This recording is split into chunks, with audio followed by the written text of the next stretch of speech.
Assalamualaikum warahmatullahi wabarakatuh. Hai anak-anak, ketemu lagi dengan Ibu Nur.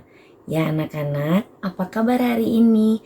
Semoga kalian sehat selalu ya, dan Allah selalu memberikan perlindungan kepada kita. Amin. Ya anak-anakku, kita akan belajar mengenai hidup bersih dan sehat di tempat umum. Nah, anak-anakku, seperti kita ketahui, tempat-tempat umum itu adalah tempat yang sering kita kunjungi dan juga digunakan oleh banyak orang. Apa saja tempat-tempat umum itu? Ya, betul. Tempat umum itu adalah ada terminal, dermaga, stasiun, ya. Kemudian halte, puskesmas, taman, itu adalah tempat-tempat umum yang semua orang bisa ke sana ya. Dan di tempat-tempat umum ini tentunya kita semua harus bisa menjaga kebersihan lingkungannya agar kita semua nyaman menggunakan tempat-tempat umum tersebut itu. Nah, anak-anakku, apa saja yang kita bisa lakukan agar tempat-tempat umum ini tetap terjaga kebersihannya? Yaitu salah satunya membuang sampah pada tempatnya, ya, agar sampah tidak berserakan di tempat umum dan tidak menimbulkan bau yang tidak sedap dan juga menimbulkan lalat, ya. Kemudian apalagi? Tidak mencoret-coret pagar, tidak mencoret-coret dinding yang bisa merusak keindahan tempat-tempat umum ya. Nah, itu adalah salah satu kegiatan kita untuk menjaga kebersihan tempat-tempat umum. Oleh karena itu, tempat-tempat umum biasanya dilengkapi oleh tempat sampah, kemudian ada juga himbauan atau poster-poster yang menarik agar pengunjung bisa menjaga kebersihan ya. Dan juga ada tempat duduk yang tertata rapi agar semua pengunjung tidak berkerumunan dan tetap bisa terjaga keindahan dan kerapiannya agar semua pengunjung menjadi nyaman mengunjungi tempat-tempat umum tersebut. Nah, anak-anakku, setelah kalian tahu apa itu tempat umum, ya tadi Ibu telah jelaskan. Tempat-tempat umum contohnya halte, terminal, stasiun, dermaga. Ini adalah tempat-tempat umum di mana semua orang bisa berkunjung dan menggunakannya. Kita semua harus bisa menjaga kebersihan tempat umum dengan tujuan agar kita menggunakan tempat umum itu menjadinya nyaman. Nah, anak-anakku, siapa saja sih yang menggunakan tempat umum ini? Yaitu seluruh anggota masyarakat atau seluruh pengunjung. Nah, siapa saja yang berkewajiban menjaga kebersihan tempat umum? Yang berkewajiban menjaga kebersihan tempat umum adalah seluruh pengunjung. Seluruh pengunjung berkewajiban menjaga kebersihan tempat-tempat umum. Mengapa tempat umum ini harus dijaga kebersihannya? Agar tempat umum ini tetap terlihat indah, semua pengunjung menjadi nyaman menggunakan tempat fasilitas umum ini, dan semua sarana yang ada di tempat pengunjung ini tetap terpelihara. Misalnya orang berkunjung ke stasiun, kita semua pengunjung harus bisa menjaga kebersihan di sekitar lingkungan stasiun. Tujuannya apa? Agar sarana prasarana yang ada di stasiun tetap terjaga, agar juga stasiun itu menjadi indah dan layak untuk kita gunakan. Kalau misalnya kotor, nah di sana di semua tempat ada sampah berserakan, kemudian ada lalat-lalat, menjadi tempat umum itu menjadi tidak layak untuk digunakan ya. Nah, misalnya kalau Ibu Nur ingin bepergian dengan menggunakan kendaraan umum.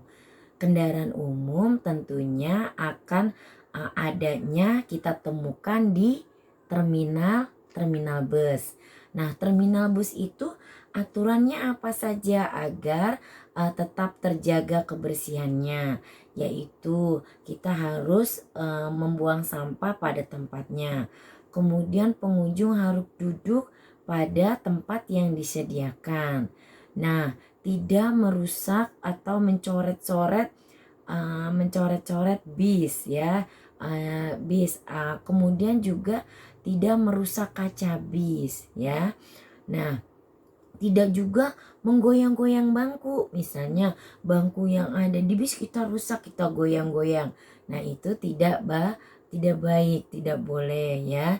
Ini semua adalah kegiatan-kegiatan untuk menjaga kebersihan lingkungan terminal bis kita ya, agar sarana prasarana yang ada di terminal itu tetap terjaga, terminal tetap indah, rapi ya. Semua pengunjung menjadi nyaman kalau terminal kita bersih. Nah, anak-anakku, tadi Ibu sudah mencontohkan kegiatan yang bisa kita lakukan untuk menjaga kebersihan di terminal bis. Nah, ada juga yang tempat umum yang sering kalian kunjungi, yaitu taman. Di taman itu semua pengunjung ingin mendapatkan hiburan, ingin bisa bermain bersama dengan keluarganya, dengan temannya. Nah, bisa kita lakukan di taman. Di taman itu orang bisa saling bertemu ya, bisa saling bertemu, kemudian bisa bermain. Anak-anak juga bisa bermain apa saja. Kemudian kalau di sana ada tempat permainan, anak-anak bisa bermain misalnya prosotan, ayunan. Nah, itu kemudian bermain bola. Nah, ini semua sarana-sarana umum itu harus dijaga kebersihannya dan udaranya harus tetap segar. Nah, oleh karena itu di taman tuh biasanya ada banyak pepohonan. Pepohonan itu bisa menghasilkan udara, bisa menghasilkan oksigen ya. Nah, seringkali pengunjung itu datang ke taman ingin mendapatkan udara yang segar agar dia bisa merefreshing pikirannya ya. Karena udah sekalian bekerja, kemudian letih, akhirnya ke taman ingin mendapatkan udara yang segar. Oleh karena itu di taman itu banyak ditumbuhi pohon-pohon yang rindang. Nanti pohon rindang ini menghasilkan oksigen atau udara. Nah, pohon-pohon ini juga bisa mengurangi polusi atau pencemaran udara yang ada di lingkungan anak-anak ya. Jadi kita tidak merasa kalau banyak udaranya, tidak merasa panas, tidak merasa, kemudian nanti udara yang kita hirup itu bersih, tidak mengandung racun. Kalau udaranya sudah tercemar, itu udaranya mengandung racun. Nah, anak-anakku, dalam upaya menjaga kebersihan tempat-tempat umum, biasanya pemerintah itu menyediakan petugas kebersihan. Siapa itu petugas kebersihan? Petugas kebersihan adalah orang yang bekerja untuk membersihkan tempat-tempat umum tadi ya. Nah, dia diberikan tanggung jawab untuk membersihkan tempat-tempat umum, seperti mereka harus menyapu, kemudian mereka harus mengepel, kemudian merapikan sampah, nanti akan mengangkut ke tempat pembuangan sampah. Tetapi walaupun ada petugas kebersihan, kita tidak boleh menyerahkan sepenuhnya ya kebersihan tempat-tempat umum ini kepada petugas kebersihan, karena kita harus bisa bekerja sama dengan petugas kebersihan, karena pengunjung tempat-tempat umum itu banyak. Nah, petugas kebersihannya itu tidak banyak. Oleh karena itu, semua pengunjung juga berkewajiban menjaga kebersihan tempat-tempat umum. Ya, anak-anakku. Nah, sekarang Ibu akan membacakan cerita tentang petugas kebersihan. Pak Danu, petugas kebersihan. Pak Danu adalah petugas kebersihan di lingkungan rumah Ino. Setiap hari Pak Danu menyapu jalan. Sampah-sampah juga diangkut oleh Pak Danu. Pak Danu melakukan tugasnya hingga lingkungan menjadi bersih. Karena rajin bekerja, tubuh Pak Danu sehat. Tubuh Pak Danu sehat karena ia juga selalu menjaga kebersihan diri dan lingkungannya. Itulah cerita Pak Danu, petugas kebersihan yang rajin. Nah, karena Pak Danu ini selalu bertanggung jawab ya, membersihkan lingkungan di rumah Ino, ia adalah seorang petugas kebersihan yang rajin. Nah, dia juga memiliki badan yang sehat, yaitu karena dia selalu bergerak dan rajin untuk bekerja, menjadikan tubuhnya menjadi sehat. Pak Danu juga selalu menjaga kebersihan dirinya dan keluarganya. Kalau ia selalu berusaha menjaga kebersihan dirinya, akan membuat tubuhnya menjadi sehat. Nah, petugas kebersihan apa saja yang harus dilakukan untuk menjaga kebersihan dirinya? Misalnya, bekerjanya menggunakan sepatu boot yang bisa melindungi dia dari kotoran sampah. Kemudian menggunakan masker agar jika terlindung dari asap-asap dan juga bau sampah yang tidak bau sampah yang menyengat ya. Dan juga menggunakan sarung tangan agar tangannya tidak bersentuhan langsung dengan sampah. Nah, petugas kebersihan juga menggunakan apa? Menggunakan gerobak sampah. Nah, karena sampahnya banyak, tidak mungkin dia menggunakan tangannya. Nah, untuk mempercepat pekerjaannya, dia menggunakan gerobak sampah. Nah, petugas kebersihan juga menggunakan topi dan baju seragam khusus untuk petugas kebersihan ya anak-anak. Nah, anak-anakku, tadi Ibu Nur sudah bercerita apa itu tempat umum. Kemudian tempat umum itu Ibu ulangi lagi ya. Tempat umum itu adalah tempat di mana semua orang bisa berkunjung ke tempat tersebut dan menggunakan tempat tersebut. Apa saja yang dikatakan tempat umum? Contohnya terminal bis, stasiun kereta api, halte, dermaga, taman, puskesmas ya. Itu adalah tempat-tempat umum. Tempat-tempat umum harus kita jaga kebersihannya. Siapa saja yang berkewajiban untuk menjaga tempat umum? Yaitu semua pengunjung tempat-tempat umum tersebut ya. Nah, untuk membantu kebersihan tempat umum, pemerintah itu menyediakan petugas kebersihan di tempat-tempat umum tadi ya. Petugas kebersihan ini tugasnya biasanya apa? Menyapu, mengepel, mengumpulkan sampah ya. Nah, untuk menjaga kebersihan dirinya, petugas kebersihan itu dilengkapi dengan apa?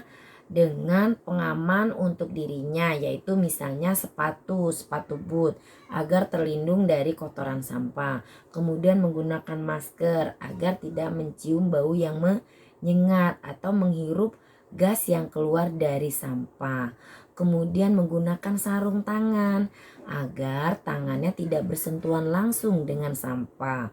Kemudian juga menggunakan seragam petugas kebersihan agar mudah dikenali ya, agar mudah dikenali bahwa orang tersebut adalah petugas kebersihan di tempat yang bersangkutan. Kemudian menggunakan topi. Nah, untuk melindungi kepala mereka dari terik matahari ya. Mereka juga harus berusaha badan dia untuk tetap sehat dengan sering bekerja dan juga berolahraga berolahraga, melindungi dirinya tetap sehat. Nah, anak-anakku, sikap apa yang mendukung ya? Sikap apa yang mendukung yang bisa membantu tempat-tempat umum ini menjadi bersih, tetap bersih, indah dan rapi. Ya, anak-anakku, sikap mendukung apa dari kita semua agar tempat umum tadi terjaga kebersihannya? Yaitu satu, disiplin ya. Disiplin kita misalnya mengunjungi halte. Nah, dalam mengunjungi halte kita harus duduk di tempat yang disediakan. Kemudian disiplin juga membuang sampah ke tempatnya. Kemudian kita juga disiplin tidak merusak apa yang ada di halte. Tidak juga mencoret-coret mencoret-coret apa saja yang ada di halte ya, dinding-dinding halte yang bisa menyebabkan halte menjadi kotor ya. Itu kita harus disiplin. Kemudian harus bertanggung jawab. Misalnya kita kalau berkunjung ke terminal bis, kita harus tanggung jawab untuk melakukan apa yang atau mematuhi peraturan yang ada di terminal bis tersebut. Tidak boleh membuat kegaduhan, kemudian tidak boleh juga mengganggu penumpang yang lain.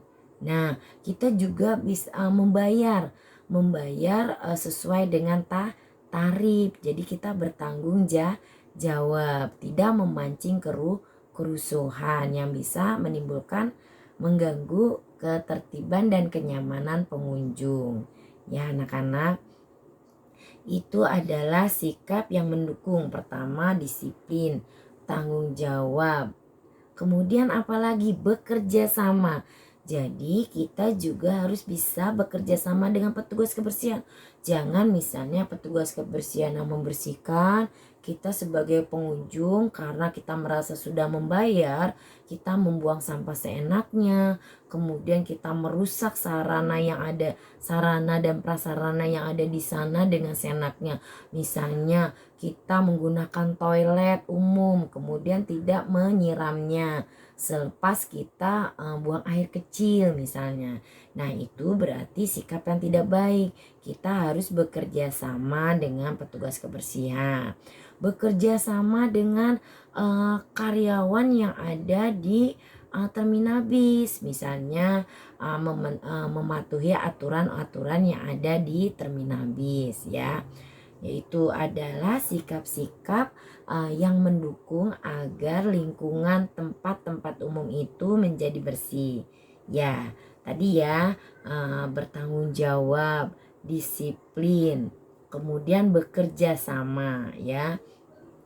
Nah, itu adalah contoh sikap-sikap yang bisa kita lakukan untuk tetap menjaga kebersihan tempat-tempat umum. Nah, anak-anakku, tadi Ibu telah ceritakan di terminal bis seringkali kita temukan petugas kebersihan. Misalnya kita melihat petugas kebersihan sedang mendorong gerobak sampah. Jika kita perhatikan, petugas kebersihan itu mendorong gerobak sampah. Ada gerobaknya, kemudian petugas kebersihan mendorong. Ada tenaga untuk mendorong. Nah, gerakan mendorong ini bisa kita lakukan sebagai gerakan untuk berolahraga, yaitu gerakan gerobak dorong. Nah, kalian bisa lakukan dengan teman kalian, yaitu dengan cara berdua ya. Satu orang berdiri memegang temannya yang menjadi gerobak. Nah, temannya yang menjadi gerobak akan memasang posisi seperti gerobak, yaitu tangannya di bawah, pandangan ke depan, kemudian kakinya diangkat oleh temannya. Nah, bisa berjalan dengan menggunakan tangan. Ini bisa kalian lakukan dengan melihat gambar 47 di halaman 128 seperti buku cetak yang tema 2D.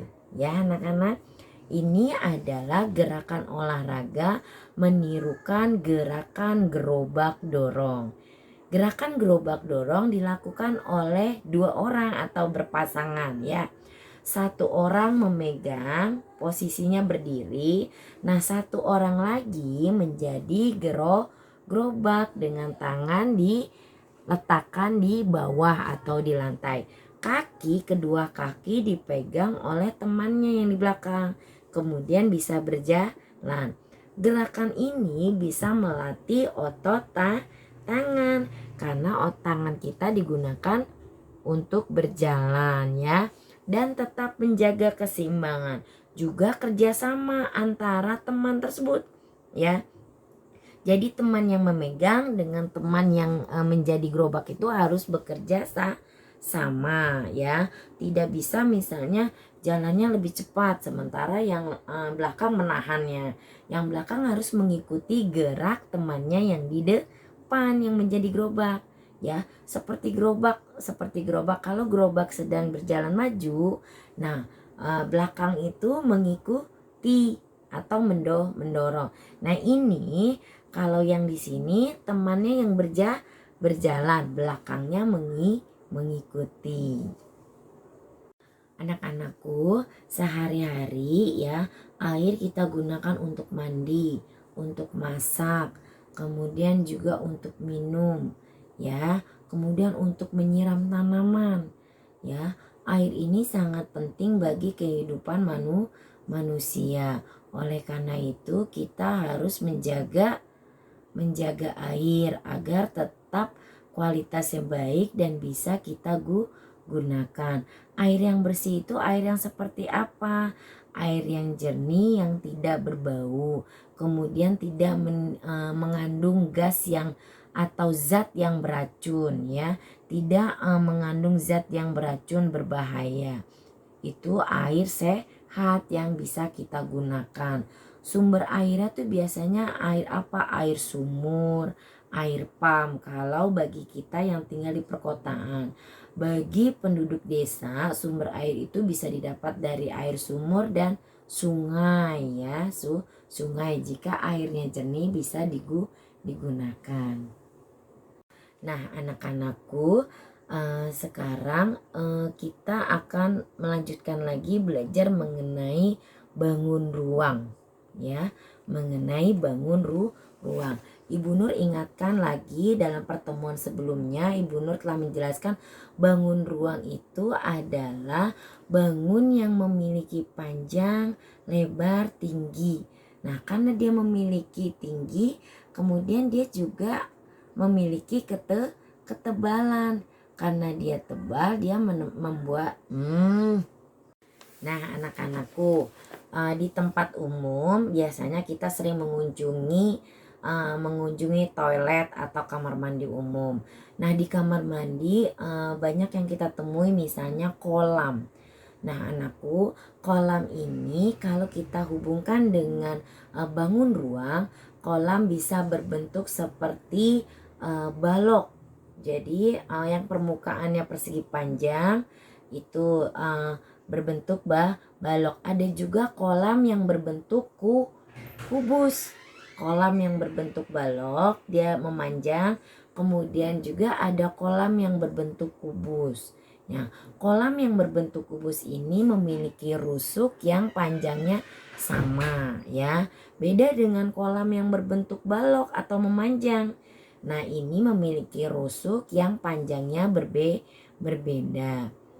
Dalam pertemuan sebelumnya, Ibu Nur telah menjelaskan yang namanya sisi pada bangun ruang. Sisi pada bangun ruang itu adalah bidang yang menghubungkan 4 titik ya. Kalau Ibu agar lebih mudah dimengerti, Ibu bisa menjelaskan kalau yang namanya sisi itu tembok ada yang tembok atau dinding yang tegak. Kalau misalnya kubus ada tembok yang depan, kemudian tembok belakang, tembok samping kanan, tembok samping kiri. Itu yang tembok atau sisi tegak. Nah, ada juga yang sisi yang menjadi atap. atap berada di atas, berada di atas, atap atau tutup ya. Ini juga berbentuk bidang, disebut juga sisi. Nah, kemudian ada yang menjadi alas. Yang menjadi alas ini juga disebut sisi. Jadi sisi itu bisa sisi tegak, bisa sisi atas atau tutup, bisa sisi alas. Nah, pada kolam yang berbentuk kubus atau kolam yang berbentuk balok yang agak memanjang, itu sisinya ada berapa? Ada 6, yaitu sisi tegaknya 4, kemudian yang di atas yang menjadi tutup 1 dan alas 1. Nah, rusuknya apa? Rusuknya adalah garis yang menghubungkan dua buah titik ya. Garis yang membuat titik namanya rusuk.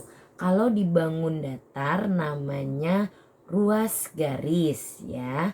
Kalau dibangun ruang namanya rusuk. Nah, untuk lebih memudah menghitungnya, ya nih Bu Nur ada bukunya. Kalau misalnya rusuk, nih rusuk ya, rusuk pada balok.